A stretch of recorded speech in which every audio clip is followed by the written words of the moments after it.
পশ্চিমবঙ্গ আদিবাসী কল্যাণ সমিতির আজকে ঝাঁটিপাড়ি আউটপোস্টে আইসির কাছে এক বিশেষ দাবিকে সামনে রেখে, হ্যাঁ বিশেষ দাবি বলবো, বিশেষ দাবি বলতে বাধ্য হচ্ছে আজকে।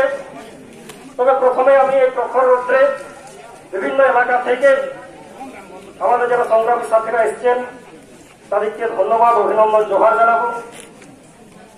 আর যে বিশেষ দাবিকে সামনে রেখে আজকে আমরা এখানে উপস্থিত হয়েছি, বিশেষ দাবি বলতে বাধ্য হচ্ছে এই কারণে যে আজকে গোটা বাঁকুড়া জেলার এই ছাতনা থানার ঝাঁটিপাড়ি আউটপোস্টে একটা ইতিহাস সৃষ্টি হল। ইতিহাস তৈরি করেছেন আইসি সাহেব। সারা পশ্চিমবাংলার এই মুহূর্তে যদি দুর্নীতির ইতিহাস যদি নিয়োগ প্রক্রিয়া হয়, আর আমার ব্যক্তিগত জীবনে দীর্ঘ 12 বছর গোটা বাঁকুড়া জেলার এত থানাতে সামান্য প্রচারপত্র বিলির জন্য, সচেতনতার প্রচারপত্র বিলির জন্য, সেটা বড় কোথা থেকে, মেলা থেকে আইসি সাহেব তুলে আনার জন্য আদিবাসীদেরকে ডেপুটেশন দিতে হচ্ছে। সেই জন্য এখানকার ঝাঁটিপাড়ির আইসি সাহেব ইতিহাস সৃষ্টি করেছেন, ইতিহাস সৃষ্টি করেছেন এখানকার আইসি সাহেব। প্রথমেই বলি, এই বাঁকুড়া জেলার পুলিশ প্রশাসন, প্রত্যেকটা থানার পুলিশ প্রশাসন আধিকারিককে যথেষ্ট সম্মান জানায়, আইন প্রশাসনকে মান্যতা দেই, আইপিসিকে মান্যতা দেই। আর আজ পর্যন্ত এই বাঁকুড়া জেলাতে আদিবাসীদের যে কোনো সংগঠন, যে কোনো কর্মসূচি নিয়ে থাক, তাদের টিএম ডেপুটেশন হোক, এসপির কাছে ডেপুটেশন হোক, আইসির কাছে ডেপুটেশন হোক, এই আইসি সাহেবকে আমি শুনিয়ে দিতে চাইছি, আদিবাসীরা কোন এলাকার একটা পিন পর্যন্ত চুরি করে নিয়ে যায়নি। আপনার জন্য স্মরণ থাকে, আমি অনেক রিভিউ করেছি, আমি শুনেছি। আইসি সাহেব নতুন এসছেন, আমার খুব ভালো করে জানা, উনি হয়তো এই এলাকার আর্থসামাজিক প্রেক্ষাপট, এই এলাকার জনবিন্যাস, এখানকার আদিবাসী মানুষের সেন্টিমেন্ট, এখানকার আদিবাসী মানুষের যে কালচার, এই সময়কালের মধ্যে দাঁড়িয়ে আদিবাসীদের যে জনজীবনের যে ইস্যু, সেসব সম্পর্কে হয়তো অবগত নন। ওনাকে আমি প্রয়োজনে নিবারণ করে দিয়ে যাব। আগামী দিনে শুধু ঝাঁটিপাড়ি পুলিশ স্টেশন না, আউটপোস্ট না, যেখানে যাবেন সেখানকার জনবিন্যাসটা একটা হিসেব করে নেবেন, তারপরে অ্যাকশন নিতে শুরু করবেন। অবশ্যই অ্যাকশন নেবেন। পুলিশ প্রশাসন অ্যাকশন না নিলে কারা অ্যাকশন নেবে? 100 বার অ্যাকশন নেবেন। কিন্তু আমি যে ঘটনার সূত্রপাত, এআইসি সাহেবের কাছে কিছু প্রশ্ন তুলে দিতে চাইছি এবং আমি জবাবটা নেব, জবাব দিতে চাইছি। আজকে পশ্চিমবঙ্গ আদিবাসী কল্যাণ সমিতি কোন মামুলি কোন রেজিস্টার্ড ক্লাব নয়।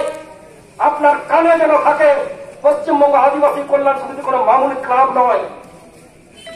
এই ভারতবর্ষের আদিবাসীদের সাংবিধানিক অধিকার এই মুহূর্তে যে সংকটময় পরিস্থিতিতে আছে, আদিবাসীর সাংবিধানিক অধিকারগুলোকে যে সময়কালের মধ্যে দাঁড়িয়ে আজকে শেষ করে দেওয়ার নীল নকশা শুরু হয়েছে, সেখানে টপ থেকে বটম, আজকে রাষ্ট্র থেকে আজকে রাষ্ট্রের পরিচালক বর্গ প্রত্যেকে যেখানে যুক্ত আছে, সেই রকম একটা স্পর্শকাতর বিষয় নিয়ে পশ্চিমবঙ্গ আদিবাসী কল্যাণ সমিতি বুক চিটিয়ে লড়াই করছে। তাদের পরিচয়টা আপনার জানার দরকার ছিল, তাদের পরিচয়টা জানার আপনার দরকার ছিল।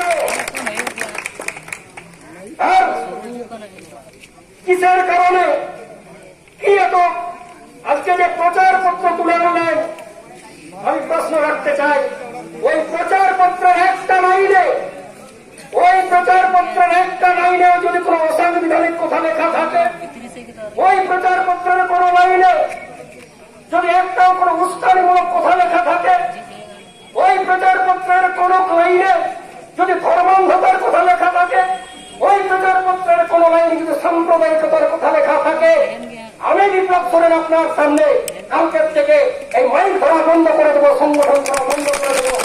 আপনি দেখাবেন একটু করে আপনার কাছে যাবো, আপনার জ্ঞান গরিমাকে খাটো করার কোন রকমের আমার ইচ্ছা এই অন্তত কমেন্ট নেই। তবে আইপিসিটা আমিও জানি, আমরাও জানি, আইপিসিটা আমরাও জানি। আপনি কোন সাহসে, কাদের অঙ্গুলি হেলনে, কিসের কাদের প্ররোচনায় একটা আদিবাসী মানুষরা তার সাংবিধানিক অধিকার রক্ষার্থে সচেতনতা শিবির করেছে? আপনার তো বাহাবা দেওয়া দরকার ছিল মশাই। বাঁকুড়া জেলা পুলিশকে আমি ধন্যবাদ জানাবো। বিভিন্ন সময় ওনারা বলে থাকেন, আরে পুলিশ তো আদিবাসীদের শত্রু নয়, শত্রু হতে পারে না, পুলিশ তো সমাজের বন্ধু, তারা তো সমাজের পাশে, মানুষের সাথে। আমরাও তো স্বীকার করি। আজকে দীর্ঘ আন্দোলনের জীবনে আমি ব্যক্তিগতভাবে দেখেছি এই পুলিশ প্রশাসন আদিবাসী আন্দোলনের মধ্যমণি হয়ে, আদিবাসী আন্দোলনের মিডিলম্যান হয়ে অনেক সমস্যার সমাধান করেছে। কিন্তু কেন সামান্য একটা বিষয়কে নিয়ে এলাকাতে একটা ইস্যু তুলে দেওয়া হবে? কেন আদিবাসী লীগকে বিভ্রান্ত করা হবে? কেন আদিবাসীদের আঘাত দেওয়া হবে? কেন আদিবাসীদের স্পর্শকাতর বিষয়ে এই আঘাতটা দিয়ে কেন উত্তেজনা সৃষ্টি করা হবে? আজকে এই বিষয়ে পুলিশ প্রশাসনকে দায়িত্বশীল হওয়ার আমি অনুরোধ জানাব। এই ক্ষুদ্র পথসভায় আমি আমার বক্তব্য দীর্ঘায়িত করব না, শুধু এইটুকু বলে যাব, আগামী দিনে নিশ্চিতভাবেই এখানকার পুলিশ প্রশাসন বিগত দিনে যে গরিমা নিয়ে এলাকার মানুষের পাশে, মানুষের সাথে থেকে এই আদিবাসী মানুষকে তাদের সমস্যার নিরসনে এগিয়ে এসছে, সেই রকম তাদের সেন্টিমেন্টকে বজায় রেখে তারা কি চায়, এই সময়কালের মধ্যে তার ইস্যুটা কি, তা জানার চেষ্টা করুন। কারণ মশাই সামান্য মেলাতে সামান্য একটা প্রচার স্থল করার জন্য আজকে এই অবস্থা, তাহলে এখানকার আদিবাসীদের আপনাদের দরকার নেই তো? আমি আইসি সাহেবের কাছে প্রশ্ন রাখছি, এখানকার আদিবাসীদের দরকার নেই তো? আমার মনে আছে বাঁকুড়া জেলা পুলিশের পক্ষ থেকে তামাক বিরোধী সচেতনতা শিবির হয়, আমার মনে আছে মাদক বিরোধী সচেতনতা শিবির হয়, আমার মনে আছে বাল্য বিবাহ রোধের জন্য সচেতনতা শিবির হয়, আরো মানুষের জনজীবনের বিভিন্ন সমস্যা নিয়ে ওনারা বিভিন্ন সময় এই আদিবাসী মানুষকে নিয়েই তারা সচেতনতা শিবির করেন।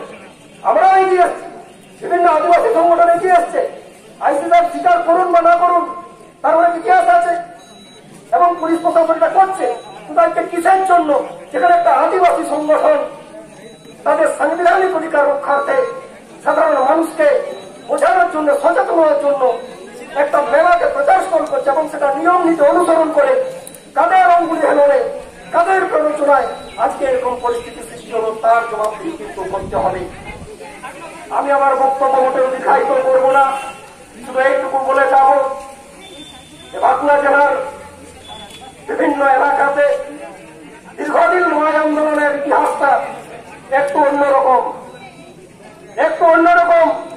এখানকার আইসি সাহেবকে আমি স্মরণ করিয়ে দেব, আপনি অন্তত বাঁকুড়া জেলার প্রত্যেকটা থানা, প্রত্যেকটা আউটপোস্টে একটু খবরাখবর নেবেন যে আদিবাসীরা কেমন আন্দোলন করে, কোন পরিস্থিতিতে কোন আন্দোলনটা দরকার, আদিবাসীরা কোন পরিস্থিতিতে কি চায়। আর আদিবাসীদের যদি আন্দোলনের স্তরটা আপনার জানা থাকে, তাহলে হয়তো এই মাইক্রোফোন ধরে আমরা কথাবার্তা বলতাম না। আন্দোলনের এমন কিছু করবেন না যে মাইক্রোফোনটা ধরে অন্য কিছু ধরতে হয়। আপনাকে এটুকু বলে গেলাম। আমি আমার বক্তব্য করবো না। আমি এখানকার আইসি সাহেব, এখানকার পুলিশ আধিকারিক, এখানকার শুভনীতি সম্পন্ন গণতন্ত্রপ্রিয় মানুষ এবং আমার সংগ্রামী সাথীরা বিভিন্ন এলাকা থেকে যারা এসেছেন, সবাইকে আন্তরিক অভিনন্দন, ধন্যবাদ, অভিনন্দন জোহার জানিয়ে আমি আমার বক্তব্য শেষ করছি। সবাইকে ধন্যবাদ।